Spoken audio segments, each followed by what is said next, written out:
Friends, first of all, I want to tell you about some experiments that we have been making in taking ratings of our program. As you know, that there are rating systems that test about 2,000 people a day. And on these testings, various indices and ratings of programs are based. So we decided to take one in Boston because I thought that, well, the program was very popular in Boston. And we telephoned 1,000 men. And we asked the question, what are you listening to? 994 answered, my wife.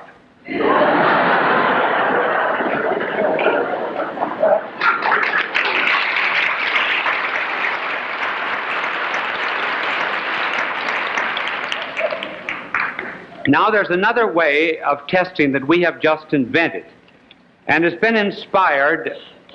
We're going to call it the Beardrex method of rating. And the system is you line up about 50 men at a bar. You put the program on at the end of the bar. If the program is interesting, naturally the men will not drink so much.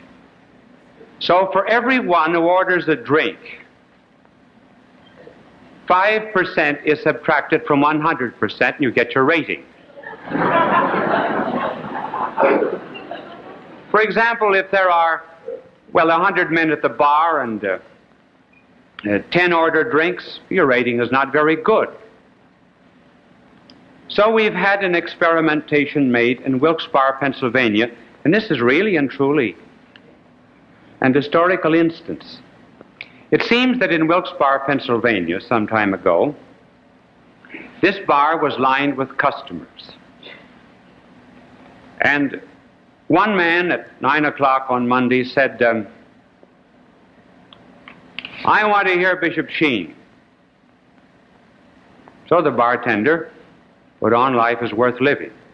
Nobody protested. Everybody seemed to enjoy it. They waited until the program was over. Another week passes. Same individual comes back. He said, turn on Life is Worth Living.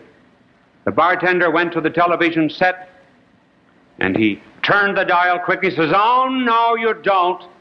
Do you know how much we took in last Monday night from 9 to 9:30? 10 cents.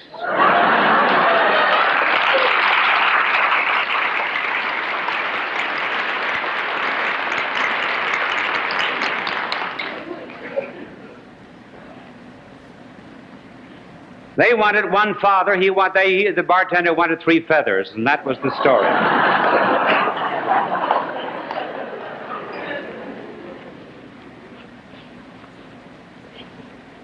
Well, tonight, I'm just going to tell some simple stories tonight around the theme, best city in the world in which to be broke. One of the stagehands just now told me, he said, tell me quickly what it is I need to know.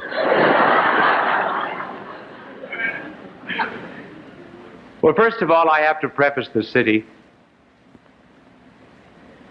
by this little spiritual reminder. It's a city in France, actually, the southern part, the very base of the Pyrenees. You've heard about it. It was in a movie, The Song of Bernadette. The city of Lourdes. In that particular city in the year 1858, which was very important because, 6 months in either direction of that year, our modern world to some extent was born. Darwin wrote his Origin of Species. Mill wrote his Essay on Liberty. Karl Marx, the founder of communism, wrote the introduction to the Critique of Political Economy. And then another world broke onto this. And there appeared to a little girl by the name of Bernadette, the Blessed Virgin at Lourdes. Well, obviously there has to be some verification. Because if there is none, well then what's to prevent any psychotic or dreamer coming along and saying God or an angel appeared to me? So they investigated Bernadette. She was found to be very humble. That's one of the conditions. I know one investigation that stopped very quickly when this person claimed that God had appeared to her, and the investigating committee said, "Are you the saint?" And she said, "Yes, I'm the saint." That ended it. And then in addition to that, there had to be other tests made that were scientifically verifiable, such as miracles. And there is established at Lourdes the International Medical Association, which is made up of some of the very best doctors of the world. I'm not going to give you any of the verification tonight, just simply state that in 1902, Dr. Alexis Carrel went there, and he said he went there as a skeptic.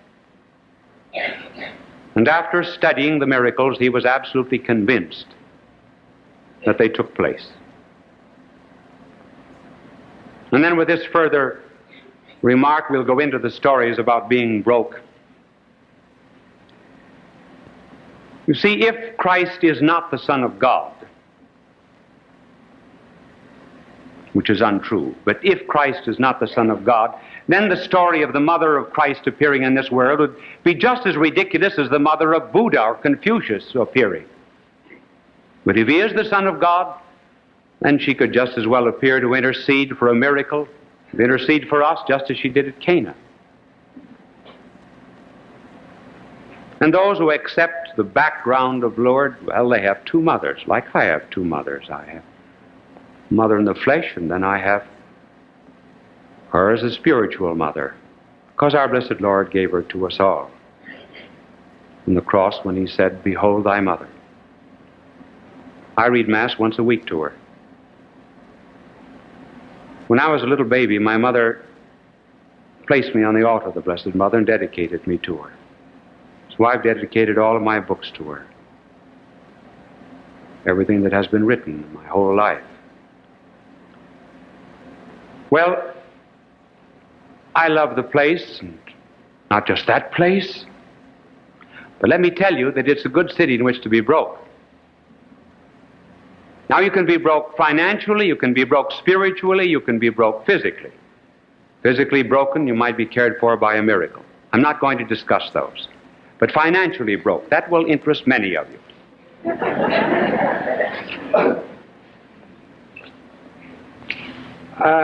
I have already told you that I was in school until I was 29.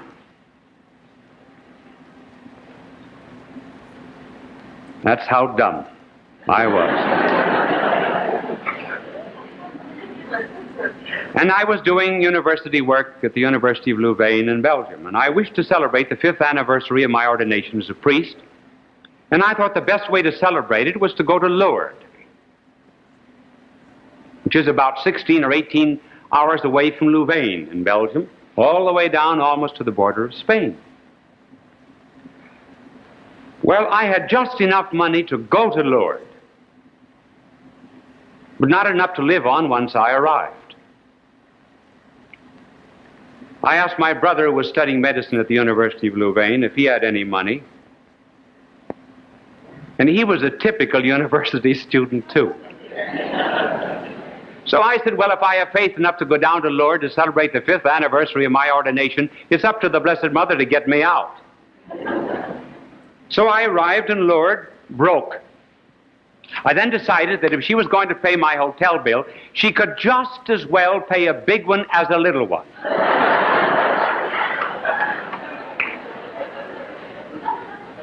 When you're asking for miracles, never be a piker.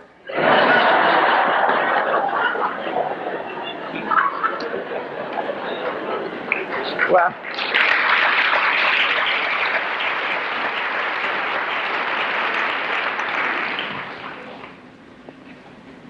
no drinks sold so far in Wilkes-Barre. We've just received the telegram.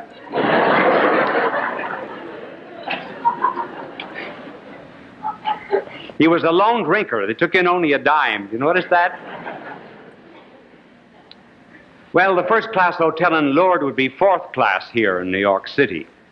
But at any rate, it was first class there. So I decided to make a novena of prayer, that is to say 9 days. The 5th day I received my bill. It was positively staggering. I had visions of French jails and gendarmes and American consuls, but I stuck it out for 4 more days. So the 9th morning came, and I was very hopeful. I went down to the grotto, nothing happened. Noon, nothing happened. Evening, nothing happened. Then it was serious. So I decided to give the Blessed Mother another chance. So I went down to the grotto about 10 or 10:30 that night, and as I was kneeling there, a portly gentleman tapped me on the shoulder, and he said, "Are you an American priest?" "Yes." "Do you speak French?" "Yes." "Do you know Paris?" "Yes." "Well," he said, "this is my wife, my son, my daughter. We're going to Paris tomorrow. We want you to come with us to Paris and talk French for us and show us about the city." So he walked me back to the hotel, and then he asked me a very interesting question.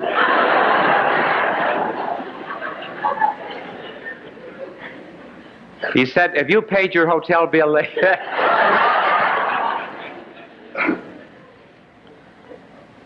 So was I glad I hadn't paid it. So I out-fumbled him for the bill. One of those not too rare moments in life when the grasp does not exceed the reach.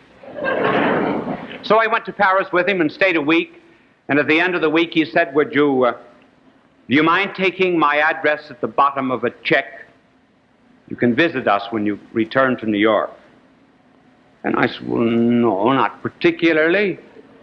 So I arrived back in Louvain with much more than I started with. And that family and I went back to Lourdes 3 times together to thank Our Lady for introducing us one to another. Now, the moral is not to go to the Waldorf and run up a bill. But it works in Lourdes, and so I found it was a very good city in which to be broke. And not only to be broke physically, I mean financially, but also to be broke financially, and spiritually, rather. And this happened on another occasion. I've been to Lourdes 26 times. And this particular time, I wanted a spiritual favor. Would not have profited me in the least. And when I left, it was not forthcoming. So I was making my Thanksgiving after Mass. It was my last day. And I was talking to the Blessed Mother, and this is what I was saying to her. I said, "Now listen, I have come over 3,000 miles here to visit you, and I asked for a spiritual favor. Didn't mean anything to me, and you refused to grant it. Now you can keep it. I don't want it." I said, "If you ask me for something, I do give you anything you wanted. Why don't you give something to me?" "I'm mad at you." Now I said, "It's all right for me to be mad at you, but I don't want you to be mad at me.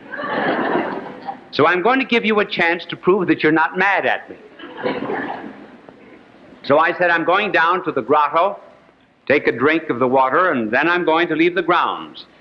And before I leave the grounds, I want you to send me a little girl, age 12, dressed in white, who will hand me a white rose. And I shall take that as a sign that you're at least not mad at me." I knew she had 1,000 reasons to be mad at me, but I didn't want her to be. So I was about 75 feet from the gate. I didn't see anybody there. And I said, "Well, you better hurry. You haven't much time."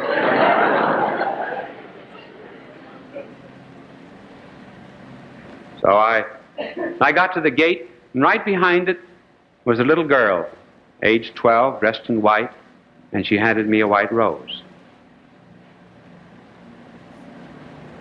I suppose that's why I'm talking about her tonight.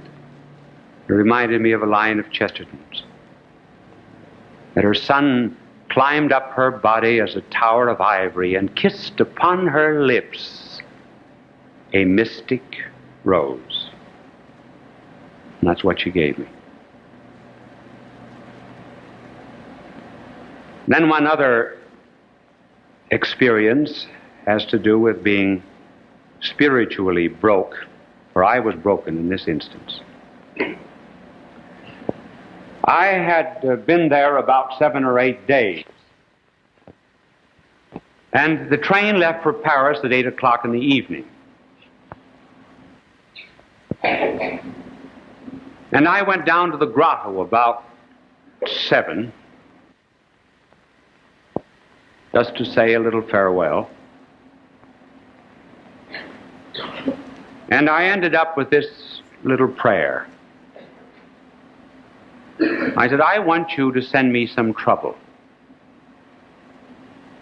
some inconvenience,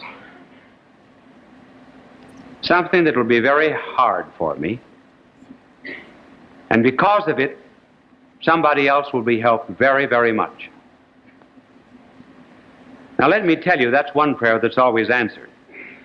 That never fails. Because sometimes, you know, when we're young, our mothers give us bitter medicine and they say it's well for your own good. Sometimes the bitter medicine too can be for other people's good. And she gives bitter medicine from time to time. I can remember over a period of a couple of years that I seemed to get every hard cross always on her feast day. Never it was.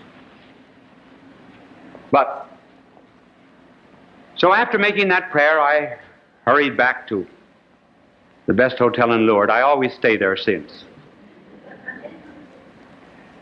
And I ran up, as is my wont. I ran up the stairs 2 flights at a time.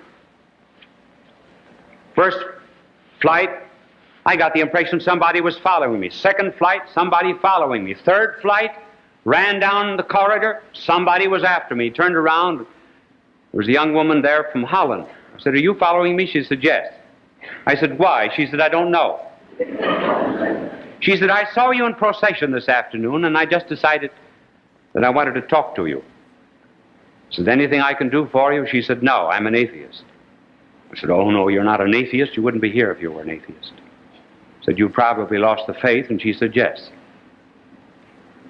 I said, you're my trouble.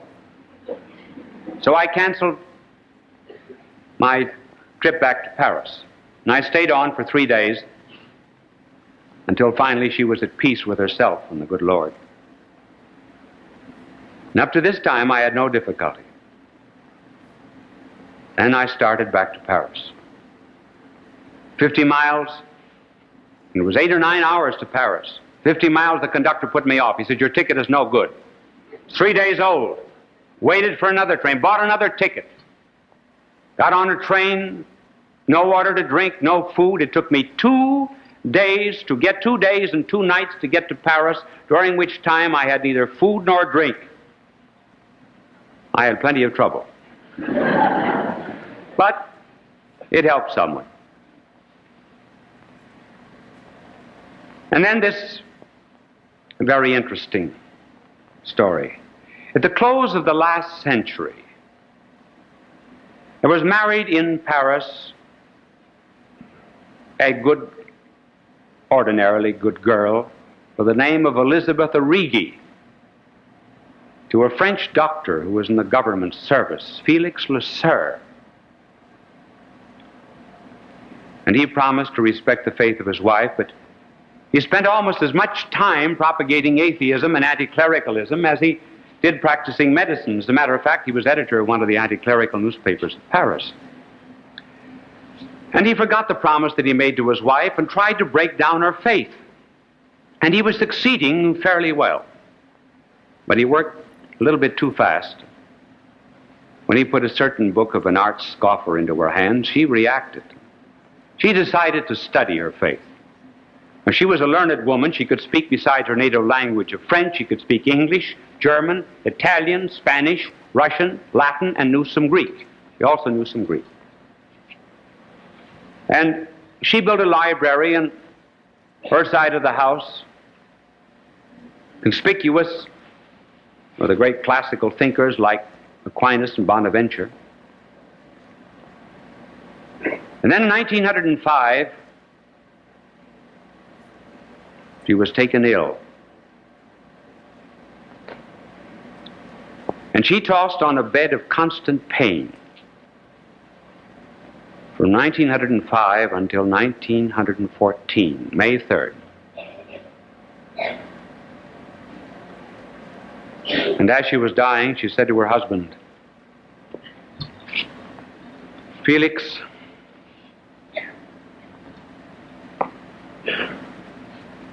when I am dead, you will become a Dominican priest."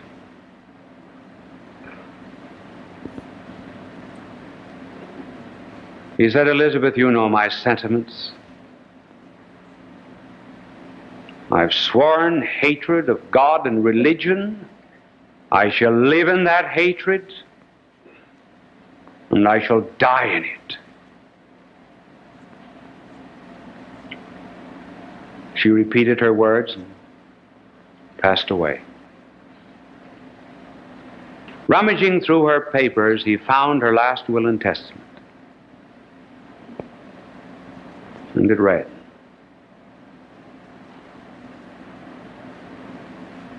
"I will to you the most precious thing that any wife can will a husband. I will to you 9 years of suffering." In 1905, I asked Almighty God to send me sufficient pains and sufferings to purchase your soul.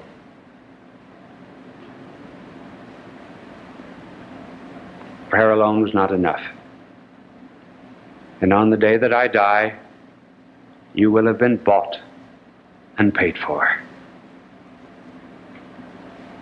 Greater love than this no woman hath, that she should lay down her life for her husband.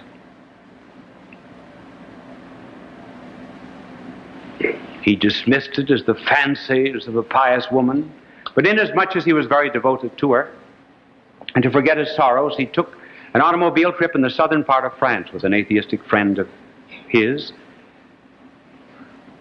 And they made the same trip that he and his wife had made during their honeymoon. Just for sentimental reasons, he stopped in front of a little church into which he had gone to visit during the honeymoon. And he almost seemed to hear his wife speaking to him, saying, "Go to Lourdes." Well, he had been to Lourdes, he had written about it, he had proven that Lourdes was a fraud and a superstition. So he dismissed the thought.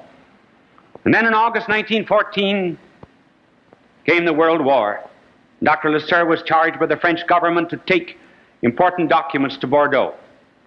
And seated on the box of documents in the long corridor of the French train, for the second time the message, seemingly from his wife, "Go to Lourdes, go to Lourdes." He compromised and went to Paris-le-Monial. Third time the message, and he went to Lourdes. Rank unbeliever.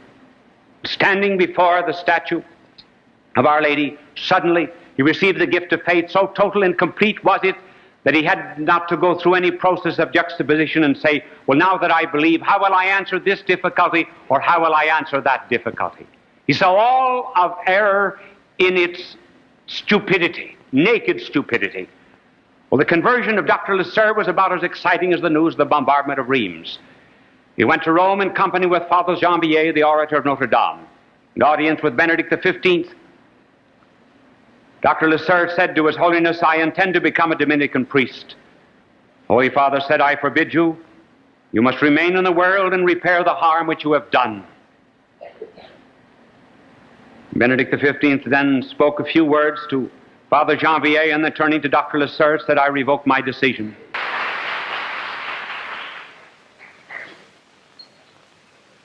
I must tell you about a brother of mine who's a doctor here in New York, in order to illustrate a certain point I wish to get over. When we were children, we used to visit every Sunday afternoon an old couple whom we were taught to call familiarly Uncle Bill and Aunt Hannah. And in the course of the visit, my young brother Tom always used to ask Uncle Bill for a dime. He started this whole affair. Except he grew out of it.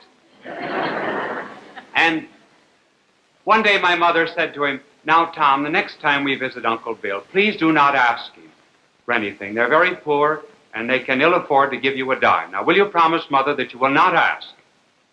And he said, "I promise." We made the visit the following Sunday. Tom was very good, but just as we were driving away, he said, "Uncle Bill, you know." Now, the only point of the story that I wish to get across is that those of you who are knowing and loving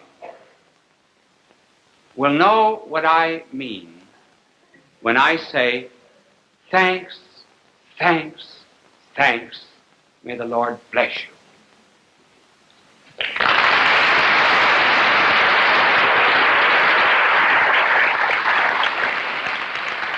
Well, the burden of this telecast is to be the meaning of Christmas, but in order to do it, we must give you some philosophies of life. Chesterton once said that a philosophy of life was extremely important. He said that when you go to visit a dentist, before the dentist begins to drill your tooth, he has a right to ask you, what is your philosophy of life? Because if your philosophy of life is wrong, he can't be sure that you will pay your bill. An old wise Socrates once said, "Marry. If your wife is good, you'll be happy. If she's an old shrew, you'll become a philosopher." Socrates became a philosopher.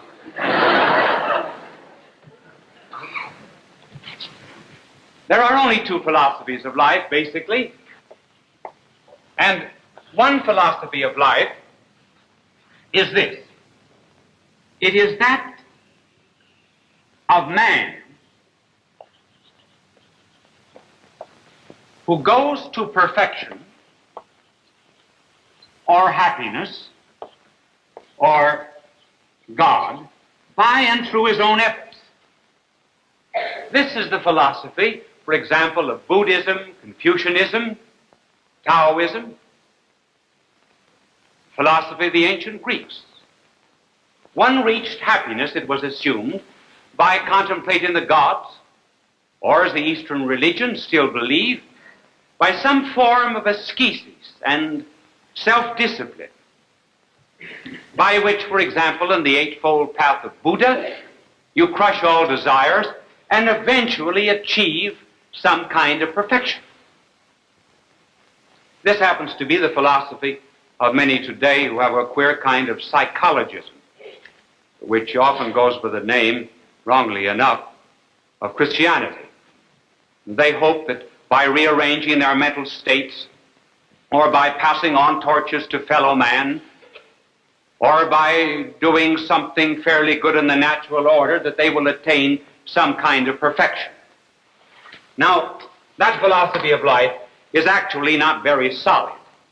And the reason it is not is because we have to recognize that we cannot lift ourselves by our own bootstraps. Cannot lift ourselves by the lobes of our ears. And we all know that barbarism is not something that is behind us. It is something that is beneath us. We know that there is a beast that dwells within us, and at any moment that beast might break loose. Furthermore, there's a limit to what we can know. And even when we do know, we have enough moral codes. We are powerless to do. There is nothing that gives man such a jolt as being thrown back on his own resources. So there's another philosophy of life. And it is just the opposite. Instead of man going up this way to God, it operates this way. God comes down to man. And this is the true, valid experience of the soul. For the soul responds to something rather than takes the initiative. There's a world of difference between the two. Here, all the initiative is on the part of man. Here, man responds to something. We too often think, for example, that, well, if we have a little spark of love, that God will show himself as the flame. Or if we dress up real nice and wear the costume of virtue, that God will be very pleased and he'll begin to love us. That isn't the way it operates at all. God loved us first. Man who was born blind and by an operation sees might at one time think that, oh, the sun just begins and the mountains and valleys and the rivers and streams are just appearing. They were always there. He just discovered them. Every child, when he reaches the age of 6 or 7, begins to realize that the mother loves him. No, the mother always loved him. The mother loved him before he was born. That is why, incidentally, many never realize how much their parents love them until they begin to be parents themselves. But the love is first. So religion is fundamentally a response rather than an initiative on the part of man. And that's the way nature works. Now let me show you the universe. Here's the hierarchy of creation. This is a peculiar way to draw the world and the universe. You know, sometimes when you think of the condition the world is in now, you sometimes wish that Noah had missed the boat.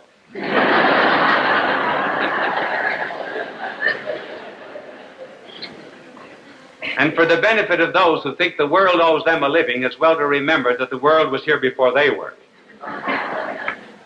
Well, this is the hierarchy of creation. At the bottom are chemicals, then plants, then animals,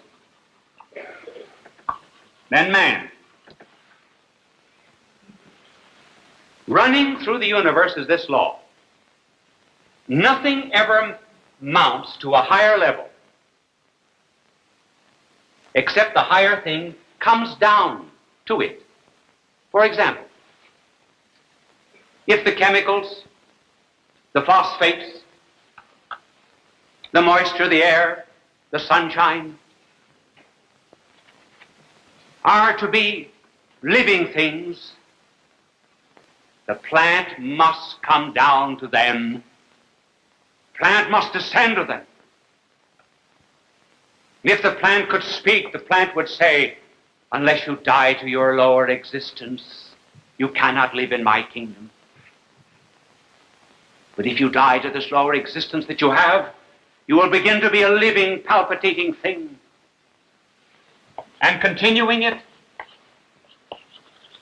if, for example, the plants, mustn't forget how to spell, otherwise I get 1,000 letters. C-H-E-M-I-C-A-L-S, chemicals.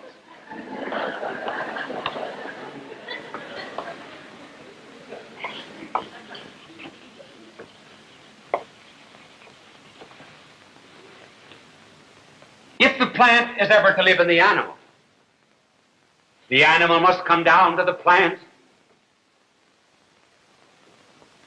And if the animal could speak, it would say to the plant, unless you die to this lower existence that you have, unless you were torn up from near the roots in the earth, unless you were ground beneath the jaws of death, you cannot live in my kingdom. But if you will surrender your lower existence and be responsive to me, then you will be not just a living thing, then you will be sentient. You can see, you can hear, you can touch, you can move. And if the animal is ever to live in man, man must come down to the animal, lift it up, say to it, You can live a higher life, but you must be responsive. Submit yourself to the knife, to the fire. And then you will be a thinking, willing creature that knows science and art, and that with a mind can scan the universe and read the secret of the stars.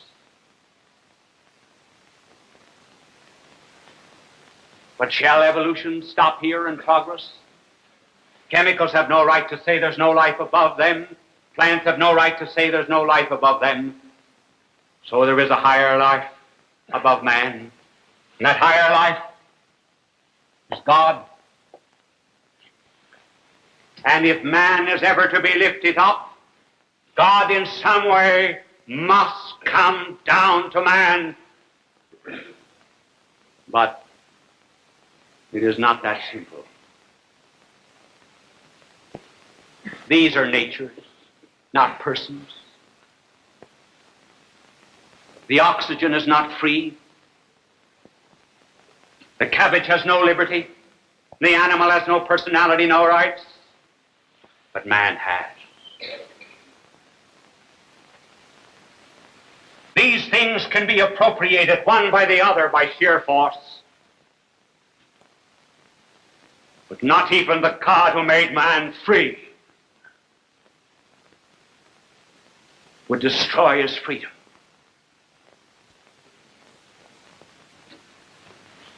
If man is ever to be taken up,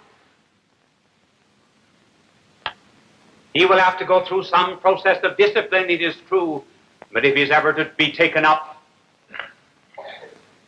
there must be a free act on the part of man. And one day there came out from the great white throne of light an angel of light. An angel. See, have you noticed how common angels are now? For Christmas, isn't it wonderful? An angel came out from the great white throne of light and descended down over the plains of Esdraelon and came to a woman kneeling in prayer. And through the angel, God said to the woman, "Will you give me a man?"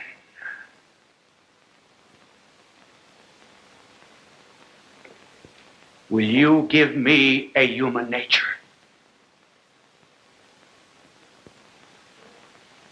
Speaking in the name of all humanity,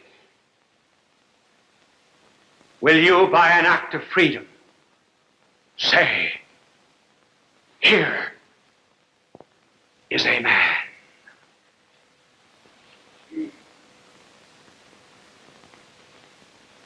And she said, "Fiat, be it done." The woman's mission is submission, surrender.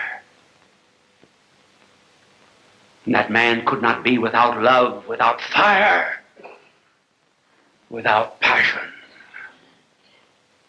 But there are other fires than those of the flesh and other passions than those of Eros. And the fire and the passion and the love that descended upon her was the spirit and the flame and the love of God. 9 months passed. And one night, there rang out over the stillness of an evening breeze, out over the white-chalked hills of Bethlehem, a cry, a gentle cry. The sea did not hear the voice, for the sea was filled with its own cry. The great ones of the earth did not hear the cry, for they could not understand how a child could be greater than a man. there were only two classes of people who heard the cry that night: shepherds and wise men. Shepherds, those who know they know nothing. Wise men, those who know they do not know everything. The very simple, the very learned, never the man with one book, never the man who thinks that he knows. And when they came, they saw a babe whose tiny hands were not quite long enough to touch the huge heads of the cattle, and yet a babe was steering the sun and moon and stars in their courses. Baby feet that did not walk, for they could not bear the weight of divine omnipotence. Eyes that might have read the secrets of every living heart that hour. Under that baby brow was beating a mind and an intelligence that formed the universe, along with a human intelligence that would grow in age and grace and wisdom before God and men.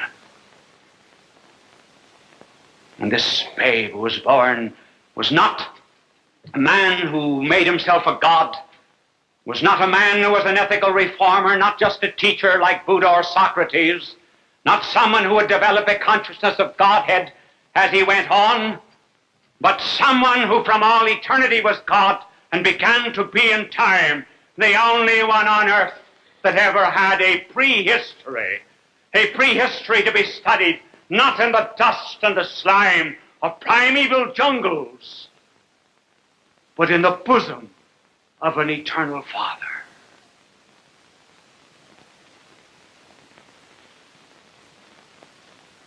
It shatters our proud minds to think of it. And think of that great and wise and very learned poet Francis Thompson, whose poetry staggers us with its learning. And one Christmas Eve he went into a crib near where he lived, church nearby where he lived in England. And he stood there as this great wise man and thought himself as a child and thought of God coming down to this earth as a babe.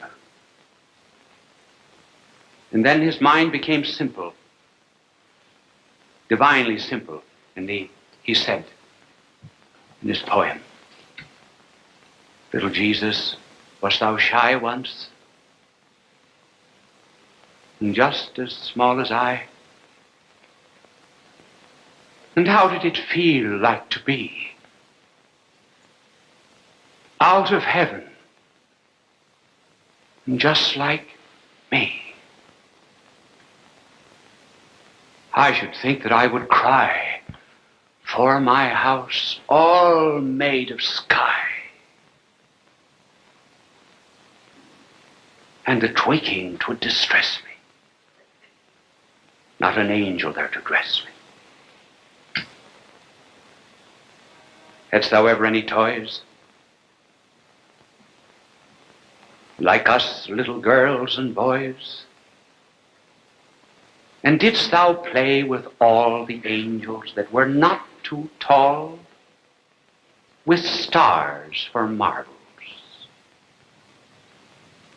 Did the things play, "Can you see me through their wings"? Did thy mother let thee spoil thy robes by playing on our soil? How nice to have them always new, 'cause in heaven 'twas quite clean blue. Did thy mother at the night kiss thee and fold thy clothes in tight? And didst thou feel quite good in bed, kissed and sweet, and thy prayers said? Oh, thou canst not have forgotten all that it feels like to be small. Then take me by the hand and walk, and listen to my baby talk.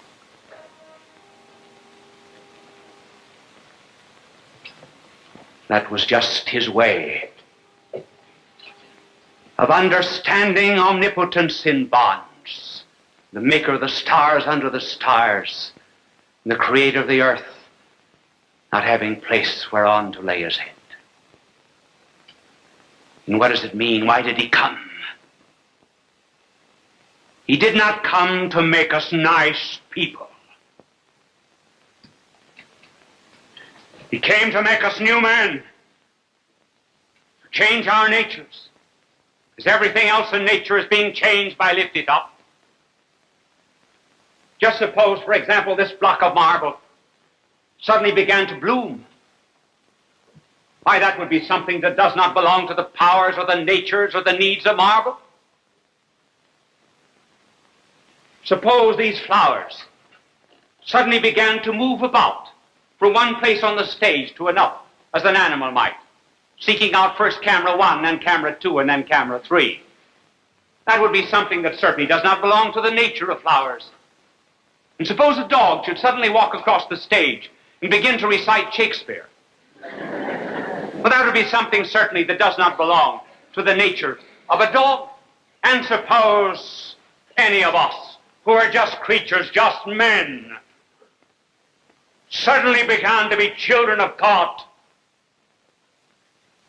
so that the divine nature began to pulsate within us, so that we were lifted up by offering our human nature, as Mary offered the first human nature, so that we could in a lesser way be united with divine person, so that his truth with all that great wisdom would begin to flood our mind, and then his will and his love would begin to possess us, and would impregnate and suffuse itself over every single love that we had.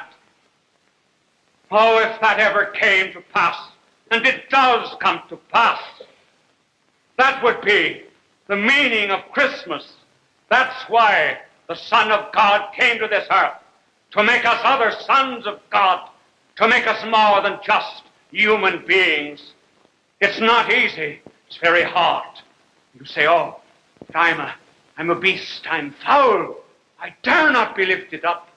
Remember that he was laid in a manger, and his companions were beasts. That is our hope, our joy, our peace, our Merry Christmas.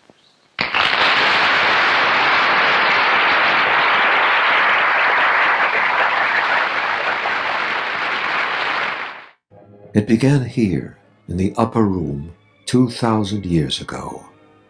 This is my body. This is my blood. Remember me. In a garden he prayed to his Father on a night of betrayal, torture, death, far from Galilee. When taken from his rack of torment, in a borrowed grave he lie. On the third day the angel said, "He has risen. He did not die." After sharing with friends, he rose to the Father, leaving his Spirit love to guide our journey. For he is the Alpha and the Omega, the beginning and the end, together again. People of all faiths recognize Bishop Fulton J. Sheen as one of the greatest communicators of the 20th century. He was born in El Paso, Illinois, in May of 1896. As a young boy, he knew he wanted to be a priest. He served as an altar boy at St. Mary's Cathedral in Peoria, Illinois. At St. Viator College, his education and debating skills taught him the skills he used throughout his life.